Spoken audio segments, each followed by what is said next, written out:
Selamat pagi anak-anak. Pagi, Pak. Baik, sebelumnya Bapak buka terlebih dahulu. Assalamualaikum warahmatullahi wabarakatuh. Waalaikumsalam warahmatullahi wabarakatuh. Sebelum kita memulai pelajaran pada pagi hari ini, yuk kita berdoa terlebih dahulu agar apa yang kita lakukan mendapatkan kelancaran dan kemudahan dari Tuhan kita. Boleh ketua kelas dipimpin? Rehan? Baik, teman-teman, sebelum memulai pelajaran pada hari ini, alangkah baiknya kita terlebih dahulu berdoa. Mulai. Berdoa selesai. Baik, terima kasih Rehan. Anak-anak gimana kabarnya pada pagi hari ini? Alhamdulillah baik, Pak. Baik, sehat. Alhamdulillah. Rehan gimana kabarnya? Sehat banget, Pak. Sehat. Ya. Aduh, Intan? Sehat, Pak. Caca? Lumayan, Pak. Lumayan. Hujan-hujanan. Sama nih, Bapak juga sedang agak tidak enak badan ya, sedang terserang flu. Nah, jadi untuk itu Bapak mengingatkan kepada anak-anak untuk selalu jaga kesehatan. Kenapa? Karena kalau kita sehat itu kita bisa melakukan banyak hal. Kalau kita sakit kan kita terhalang dengan kondisi badan. Makanya di musim yang pancaroba nih, lagi musim es krim nih, nah kita pintar-pintar menjaga badan kita. Bisa dipahami? Bisa, Pak. Baik, sebelum kita mulai ke pelajaran pada pagi hari ini, Bapak ingin cek kehadiran anak-anak. Sebelumnya ada yang tidak hadir? Ada Berapa orang? Wisnu, terus ada Solehati sama Aris, Pak. Ya, Bapak cek panggil satu namanya satu-satu ya. Ya, Siapa? Pak. Rehan, Hadir, Pak. hadir. Hadir. Pinca, Hadir, Bapak. Intan, Hadir. Wisnu, Tidak Tidak hadir, hadir, Pak. kemana? Sakit. Ada keterangan? Ada, Bapak. Suratnya tadi di jam pelajaran pertama. Enggak ada pelajaran pertama. Nanti saya cek ya. Ya, Bapak. Arif, Apa, Pak? kemana? Tiduran katanya, Pak. Ketiduran ya. Ya. Tapi di jam sebelumnya ada tidak? Nggak hadir. Oh, tidak hadir. Ya. Nanti Rehan boleh tolong dicek keadaannya ya. Siap, Pak. Siapa tahu ada hal-hal yang memang perlu diperhatikan. Siap, Pak. Kemudian untuk Reno hadir tidak? Hadir, Pak. Hadir ya. Oke. Kemudian untuk Safitri Iya. ada orang Safitri? Ada, Pak. Oh ya, baik. Oke, jadi yang tidak hadir tadi ada Wisnu, kemudian ada Arif, Solehati ya. Baik anak-anak, sebelum kita memulai pada materi hari ini, materinya adalah terkait rangkum buku guna. Sebelum itu Bapak ingin mengecek nih pemahaman kalian terkait materi yang kemarin sudah Bapak jelaskan. Ada yang masih ingat kemarin Bapak menjelaskan materi apa? Boleh angkat tangan? Ya, bisa boleh. Tentang buku fiksi dan non-fiksi, Pak. Betul. Kemudian ada yang bisa sedikit memberikan penjelasan terkait apa sih itu buku fiksi dan non fiksi? Boleh angkat tangan? Atau mungkin ketua kelas boleh ya Pak? Iya boleh Pak.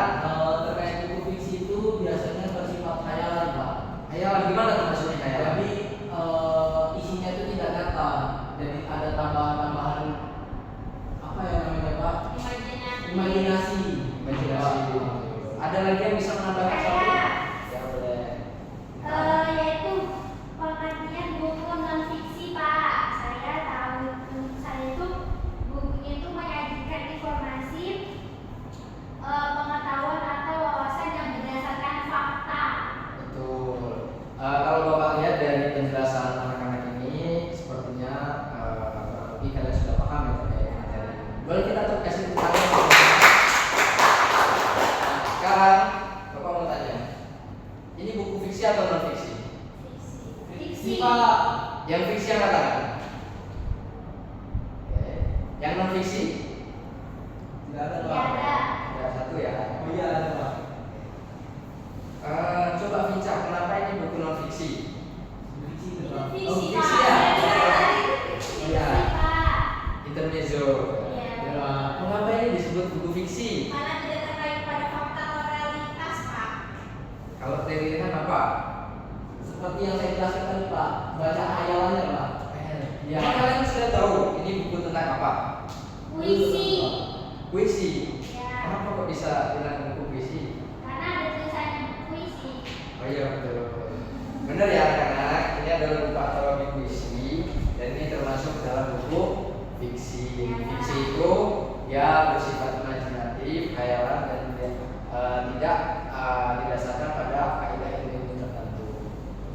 Baik, Bapak rasa cukup untuk pembahasan minggu yang kemarin.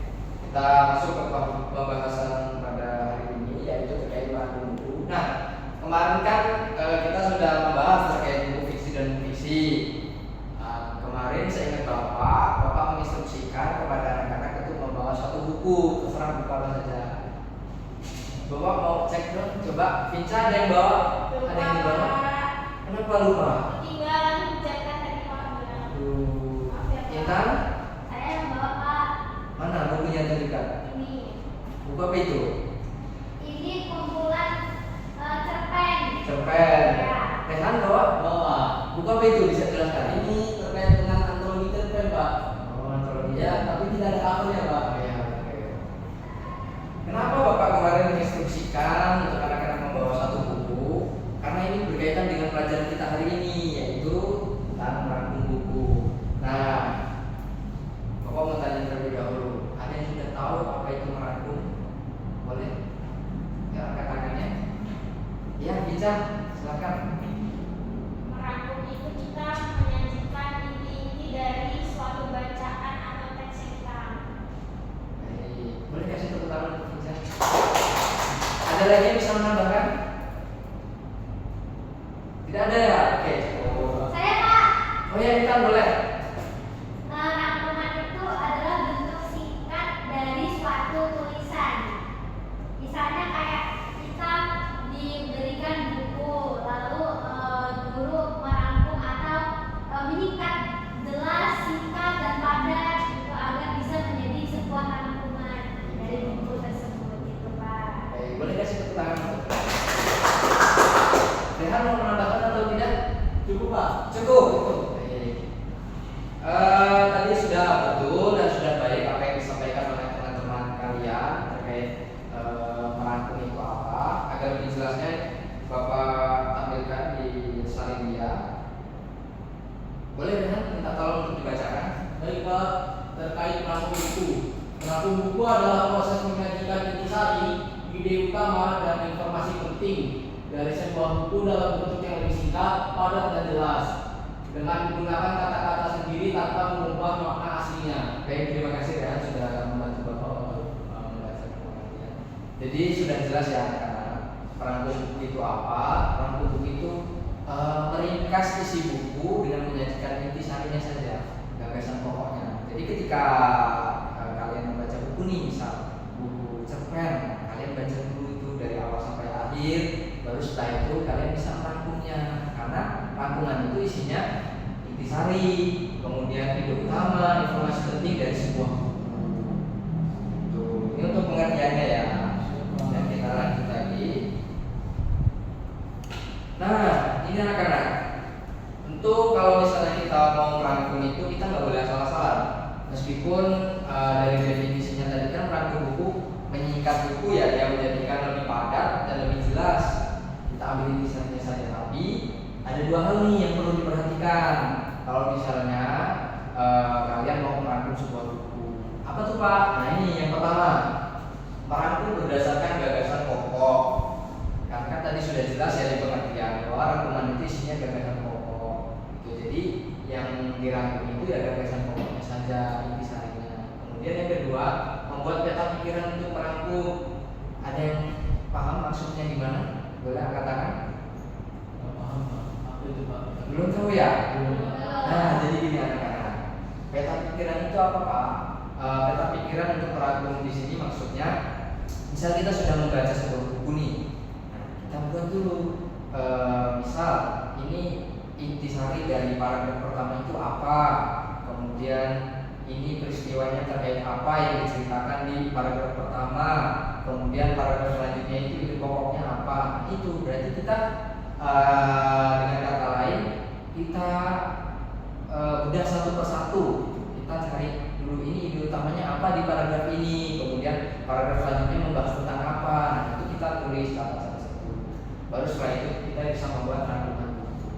Ini anak-anak yang Bapak harap kalian bisa perhatikan ya, kalau misalnya nanti kalian ada tugas untuk merangkum buku.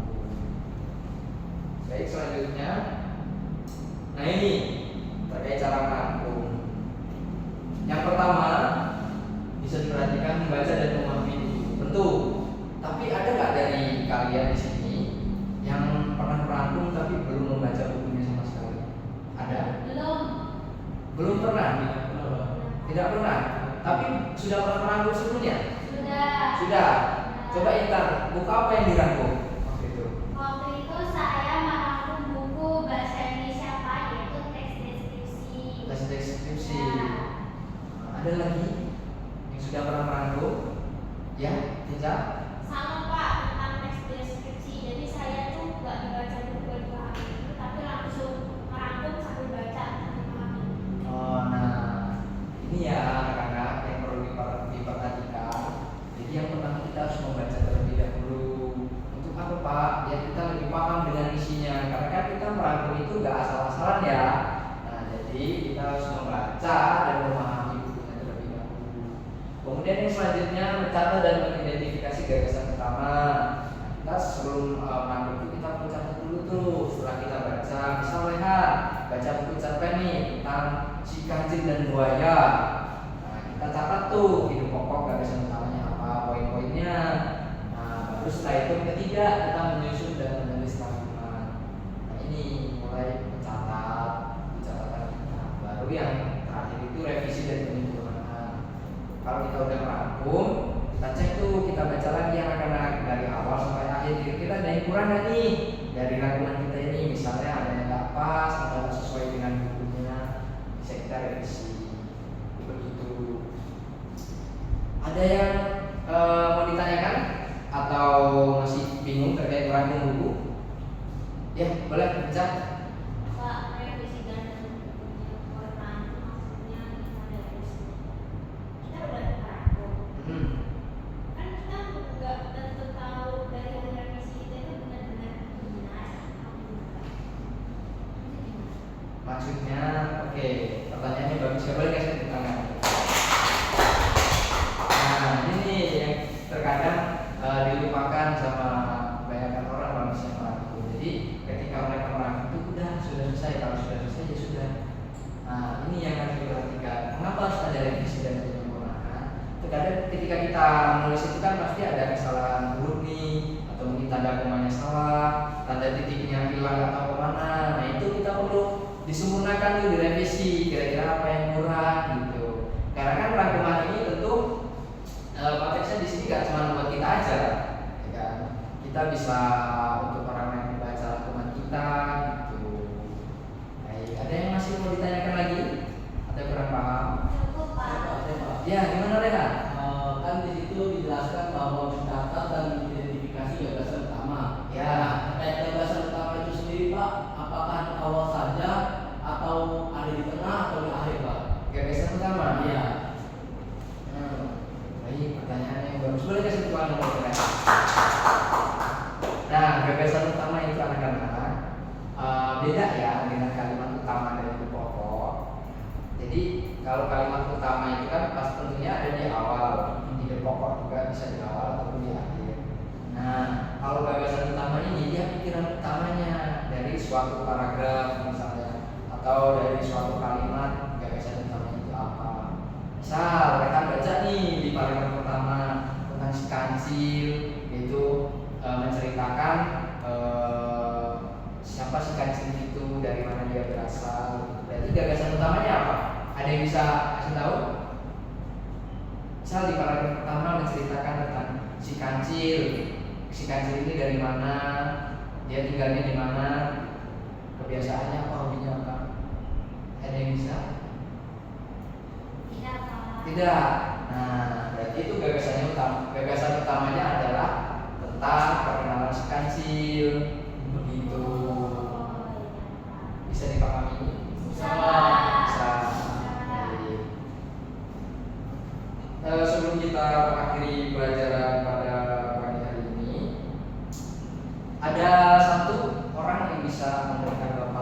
kesimpulan terkait apa yang kita bahas pada pertemuan kali ini?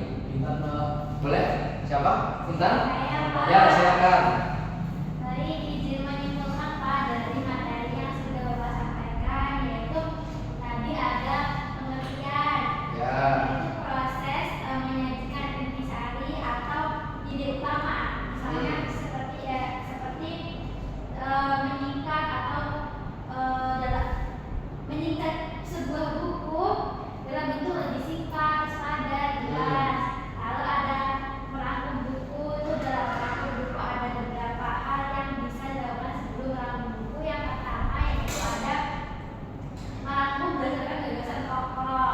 Lalu yang kedua membuat peta pikiran untuk merangkum. Lalu ada cara merangkum, yaitu ada membaca dan mengambil buku, terus mencatat dan mengidentifikasi gagasan utama, lalu menyusun dan menulis, dan revisi dan menyempurnakan. Boleh kasih tepuk tangan untuk Intan? Ada yang bisa menambahkan lagi atau mengulang? Inza mungkin atau Rehan atau Reno boleh? Ya deh, cukup ya? Cukup. Oke, berarti sudah paham ya rekan-rekan?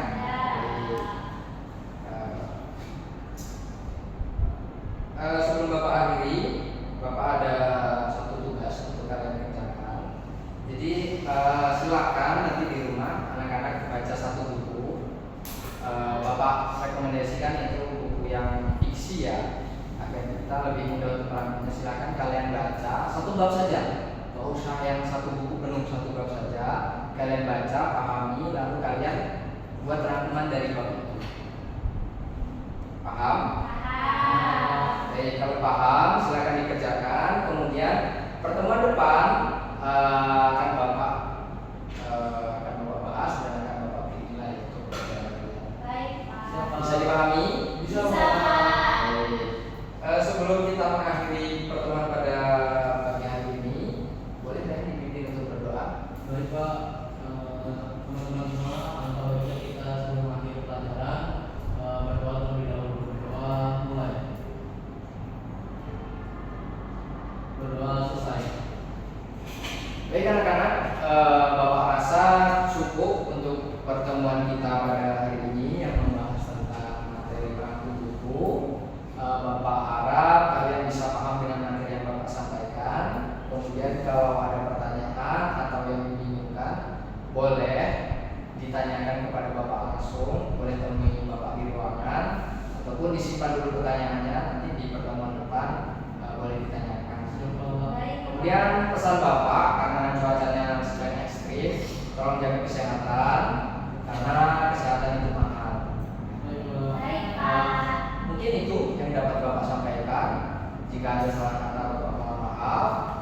Bapak akhiri. Wabillahi taufiq wal hidayah. Assalamualaikum warahmatullahi wabarakatuh. Waalaikumsalam warahmatullahi wabarakatuh. Bapak pamit ya. Baik, Pak. Terima kasih Pak. Selamat pagi.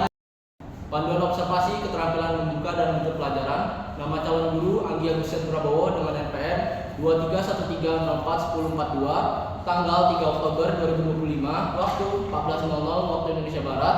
Topik merangkum buku semester 5. Komponen membuka pelajaran. 1. Menarik perhatian siswa. A. Gaya mengajar guru. Memilih posisi di depan, di tengah, di belakang. Memilih kegiatan membaca, bercerita, demonstrasi, merangkum buku sudah dilaksanakan dan sudah baik. B. Penggunaan media dan alat bantu mengajar, gambar, model, dan skema sudah dilaksanakan dan sudah baik. C. Pola interaksi yang bervariasi, guru ke siswa, siswa ke guru, siswa ke siswa sudah dilaksanakan dan sudah baik. 2. Menimbulkan motivasi. A. Kehangatan dan keantusiasan sudah dilaksanakan sudah baik. B. Menimbulkan rasa ingin tahu sudah dilaksanakan sudah baik. C. Mengemukakan ide yang bertentangan sudah dilaksanakan sudah baik. D. Memperhatikan minat siswa sudah dilaksanakan sudah baik. 3. Memberi acuan atau structuring. Yang A. Mengemukakan tujuan dan batas-batas tugas sudah dilaksanakan sudah baik. B. Menyarankan langkah-langkah yang akan dilakukan sudah dilaksanakan sudah baik. C. Mengingatkan masalah pokok yang akan dibahas sudah dilaksanakan sudah baik. D. Mengajukan pertanyaan-pertanyaan sudah dilaksanakan dan sudah baik. Yang keempat, membuat kaitan apersepsi. A. Buatkan kaitan antar aspek yang relevan, sudah dilaksanakan, sudah baik. B. Membandingkan, mempertanggungjawabkan pengetahuan baru dengan pengetahuan yang telah diketahui, sudah dilaksanakan dan sudah baik. C. Menjelaskan konsep atau pengertian sebelum bahan diperinci, sudah dilaksanakan dan sudah baik. Menutup pelajaran. 1. Meninjau kembali, merangkum inti pelajaran. B. Membuat ringkasan, sudah dilaksanakan dan sudah baik. 2. Mengevaluasi. A. Mendemonstrasikan, sudah dilaksanakan dan sudah baik. B. Mengaplikasikan ide baru pada situasi lain, sudah dilaksanakan dan sudah baik. C. Mengekspresikan pendapat siswa sendiri, sudah dilaksanakan dan sudah baik. D. Soal-soal tertulis, sudah dilaksanakan dan sudah baik. E. Soal-soal lisan, sudah dilaksanakan dan sudah baik. Yang ketiga, refleksi akhir pelajaran, sudah dilaksanakan dan sudah baik. Itu tadi adalah hasil observasi keterampilan membuka dan menutup pelajaran dengan nama calon guru Anggi Agustin Prabowo dengan NPM 2313041042. Terima kasih.